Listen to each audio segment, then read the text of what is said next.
Hey guys, this is an overdue video. So, Christmas, of course, is a couple of weeks from now. So, we're gonna have 2 weeks from now.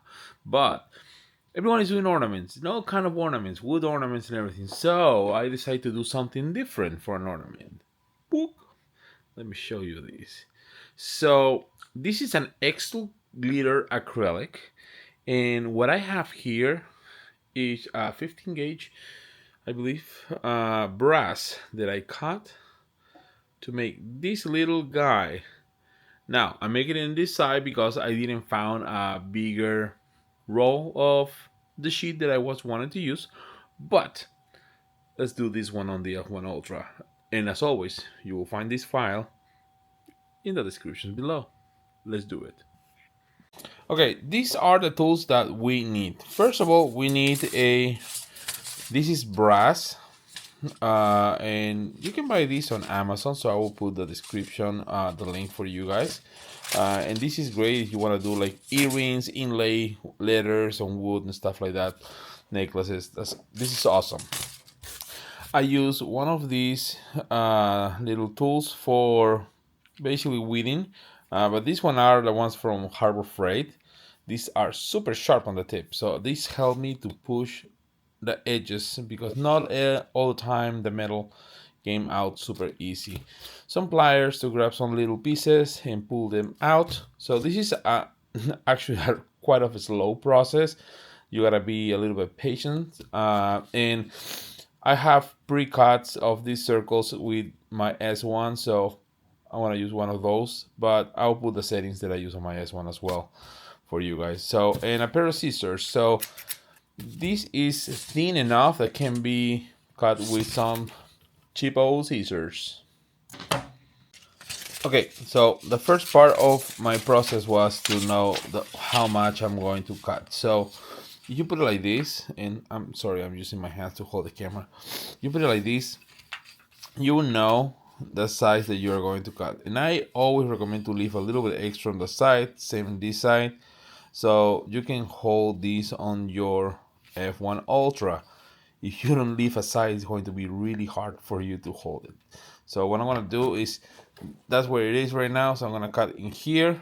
So I just wanna slice the scissor like this and cut. It's really easy to cut. So this is kind of the size that I like to use, so I can put my magnets in here. So let me show you how I hold this on my Ultra. So I'm here in the Ultra, so you see a couple magnets in here. So what I do is I put this, so you can put it like this, so the bottom is flat, and then you put this like here, 4 corners basically. And I'm using our Honeycomb here. Sorry, the video was a little off. Try to do everything with one hand. So I have this here just to hold this, because metal is one of those things that kind of warp a lot when you are cutting them. So I want to have this here. So this is the first part of the process. So let's go now to my software. Alright, I'm here in the software, and I want to show you what I did basically. So basically I have the outline of the shape that I want to do, and I'm going to give you my size. The size of this one is a 42.80 millimeters. So for whatever is the equivalent. If you have a larger size, go ahead and experiment with sizing. So my settings. This is something that was a little bit harder for me because I went from all kind of settings and testings, and I actually did another one in a different size. So you can do different things in different settings, and this is on a steel. I didn't like steel because it heats up and it started doing a lot of changing on the colors and all that kind of stuff.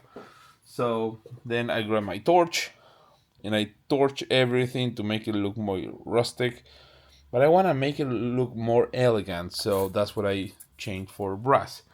And I found myself using 50% power on the AR IR laser, the infrared, which is the fiber, 200 in speed, and I did 80 passes. Yep, you hear right, 80. 80 passes. The reason I've been doing this is because I don't want a lot of heat. And if you try to do this on one pass or whatever, you will need to ramp the power up. And it will change the colors too much. In my opinion, that doesn't look really good. So, this is the file. I'm going to frame it and we can see what I have on the Ultra. So, it's framing. So, here it is on the Ultra. I'm going to move this to get it a little bit better. That's the edge that I wanted. There we go.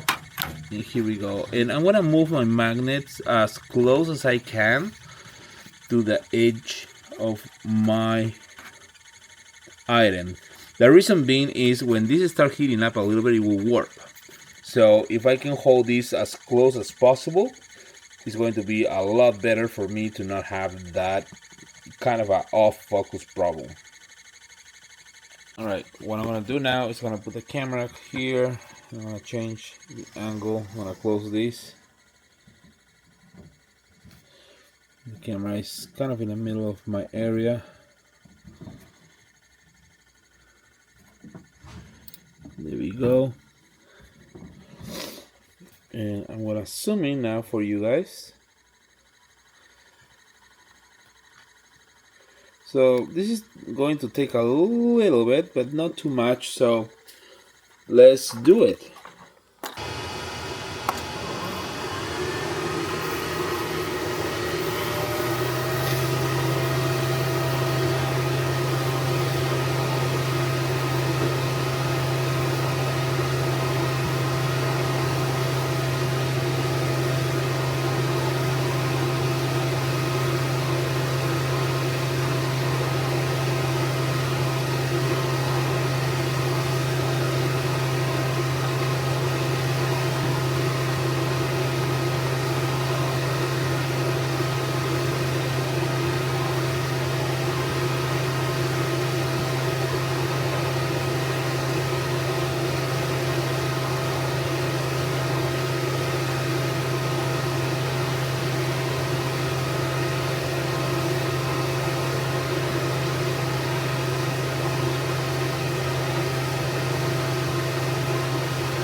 Alright, I'm gonna give you a couple minutes so the smoke, no smoke, but the particles dissipate. And I'm using also here the, I don't know how they call it or what they exactly call this, the air extraction, air purifier, the new one. So works great when the laser is enclosed. Let me tell you that. Alright, let's take this out. So magnets first. They're nice and warm. So in this part you see some changing on the coloration and the color overall here. So this is the part that's going to be glue on the acrylic. This is the part that I'm going to use where the color is more even. Okay, so for this part I need everyone to be careful because you can cut yourself. You're playing with a piece of metal that is being cut by a laser. So just be aware of that. Another thing that I recommend, if you don't have one of these sponges that normally comes on anything you buy, get one. You can get in I think Home Depot has these high density ones, or anything that is like this hard enough, but you know, you can actually go with one of these things through it. And this is the reason when you're doing like things like this, you can push them on the sponge to make sure, see, the things unstick from the material or whatever properly without using your fingers and risking to cut yourself. And at the same time, whatever you were working on, you are kind of protecting it from getting damaged. So now we took this side out. And you're gonna repeat the process with a little tip, basically all across all these areas. So I want to touch this and see if I can focus on that only. That's probably better. There we go.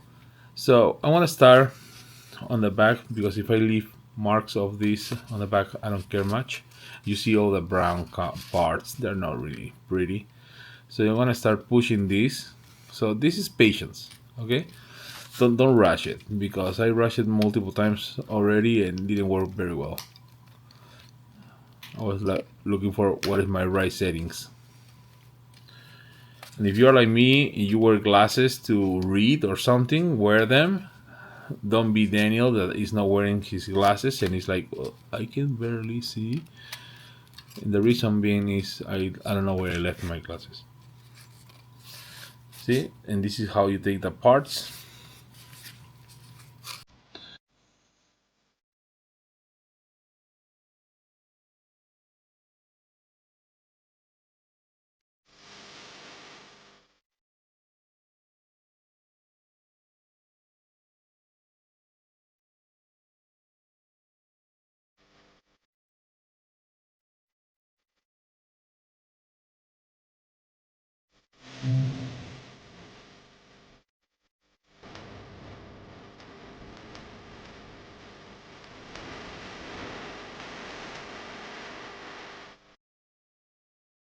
This is the ugly face, and this is the pretty face. So I have here the ones I cut on the S1. So this is with a 20 watt. And my settings on this acrylic, first of all, I remove the clear plastic that it comes with. And I use 100% power, 5 millimeters per second, and 2 passes. So what we're gonna do here, so I'm gonna lift this thing here, and this is going to be just super glue here.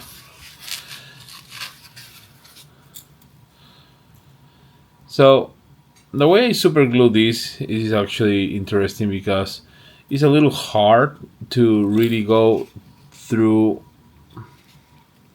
all the small parts without gluing your fingers.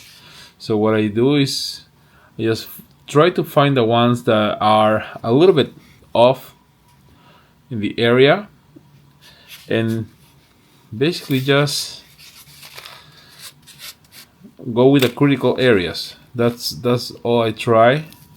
I'm gonna press this a couple times down here to make it flatter.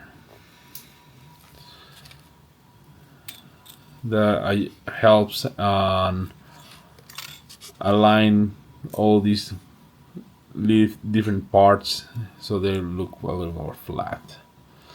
But yeah, let's glue this guy. Alright, so we have right now Total Bond from Total Boat. So I'm gonna just make sure that it's ready on the tip on the side. Just make sure that it's right there, right when it started bubbling a little bit. Perfect. I'm gonna flip this guy, and I'm gonna go just passing it. No, I don't want to make like a big blob. Okay, you just gotta passing it a little bit.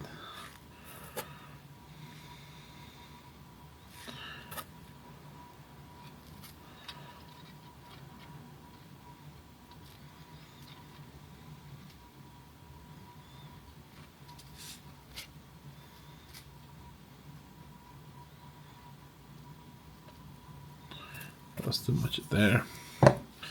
Okay, I want to make sure that I have.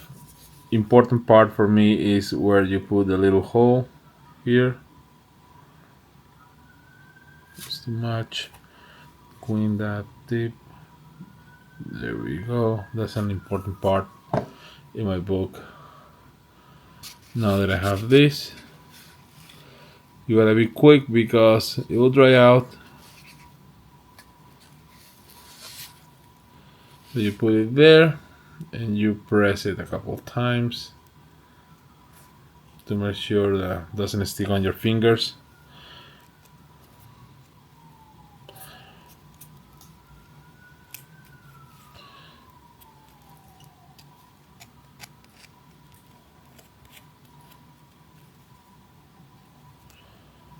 And I hope someone has way more patience than me, but